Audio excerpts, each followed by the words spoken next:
ജലദോഷമൊക്കെ ഉള്ള ടൈമിൽ ആവി പിടിക്കാൻ വേണ്ടി യൂസ് ചെയ്യണതാണ് ഇതുപോലത്തെ വേപ്പറൈസറുകളൊക്കെ. ഇതിൽ ആവി വരുന്നതിന്റെ അളവ് കുറഞ്ഞാലോ അല്ലെങ്കിൽ കംപ്ലൈന്റ് ആയാലോ എങ്ങനെ റെഡിയാക്കാൻ പറ്റും നോക്കിയാലോ. ആദ്യം നമുക്ക് ഇതിന്റെ ജാർ അഴിച്ച ശേഷം വെള്ളത്തിൽ മുങ്ങിയിരിക്കണോടം പയ്യും കൈ കൊണ്ട് അകത്തിയാൽ മതി, അതും കഴിഞ്ഞു വരും. ഇത് നമ്മളിങ്ങനെ അഴിച്ചെടുക്കുമ്പോൾ ആ കേബിൾ ഉള്ളിൽ നിന്ന് വിട്ടുപോകാതെ സൂക്ഷിച്ചു വേണം അഴിച്ചെടുക്കാൻ. എല്ലാ ടൈപ്പ് വേപ്പറൈസറുകളും ഒരുപോലെ ആയിരിക്കില്ല അഴിച്ചെടുക്കണേ, എന്നാലും ഏതാണ്ടൊക്കെ സെയിം ആയിരിക്കും.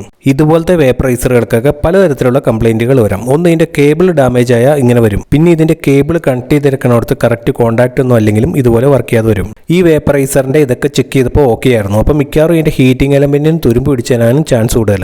ഇതിന്റെ ഹീറ്റിംഗ് എലമെന്റ് വരുന്ന ഇവിടെ സീൽ ചെയ്ത് വെച്ചേക്കുമായിരുന്നു. അപ്പോൾ നമുക്ക് അതൊക്കെ കട്ട് ചെയ്ത ശേഷം അഴിച്ചെടുക്കാം. ഇതിന്റെ ചുറ്റിലും ഇങ്ങനെ സീൽ ചെയ്ത് വെച്ചേക്കണ പോലെ ഉണ്ട്. അതെല്ലാം കട്ട് ചെയ്ത ശേഷം പയ്യെ അഴിച്ചെടുത്താൽ മതി, അഴിഞ്ഞു വരും. അപ്പോൾ ഇതിന്റെ അഴിച്ചു നോക്കി കഴിഞ്ഞപ്പോൾ ഫുള്ള് തുരുമ്പായിരുന്നു. അപ്പോൾ ഈ തുരുമ്പെല്ലാം നമുക്കൊരു സാൻഡ് പേപ്പർ എന്തെങ്കിലും ഉപയോഗിച്ച് നന്നായിട്ട് തന്നെ ക്ലീൻ ചെയ്തെടുക്കണം. അപ്പോൾ തുരുമ്പെല്ലാം നന്നായിട്ട് ക്ലീൻ ചെയ്ത ശേഷം വീണ്ടും നമുക്കത് ഫിറ്റ് ചെയ്യാം. അഴിച്ചെടുത്ത ടൈമിൽ സീൽ ചെയ്ത് വെച്ചെല്ലാം കട്ട് ചെയ്ത് കളഞ്ഞുകൊണ്ട് തന്നെ വീണ്ടും നമ്മൾ ഫിറ്റ് ചെയ്യുമ്പോൾ ചെറിയ 3-4 സ്ക്രൂ ഇട്ടങ്ങ് ടൈറ്റ് ചെയ്താൽ മതി. അതിനുശേഷം നമ്മൾ അഴിച്ചെടുത്തോലെ തന്നെ വീണ്ടും എല്ലാം ഫിറ്റ് ചെയ്തെടുത്താൽ മതി. ഇതുപോലത്തെ കറണ്ടിൽ വർക്ക് ചെയ്യുന്ന വേപ്പറൈസറുകളൊക്കെ ഉപയോഗിക്കുമ്പോൾ ശ്രദ്ധിച്ചു വേണം. ഇത് വർക്ക് ചെയ്യുന്ന ടൈമിൽ ഉള്ളിലത്തെ വെള്ളത്തിന് നല്ല ഹീറ്റിംഗ് കാണും. പിന്നെ കറണ്ടൊക്കെ ഉള്ളതുകൊണ്ട് തന്നെ സേഫ് ആയിട്ട് വേണം. പിന്നെ കൂടുതലും ഇതൊക്കെ ഡാമേജ് വരാൻ കാരണം ചിലത് ഇത് ഉപയോഗിക്കുമ്പോൾ ആ വെള്ളത്തിൻ്റെ കൂടെ മരുന്നൊക്കെ ഇടും.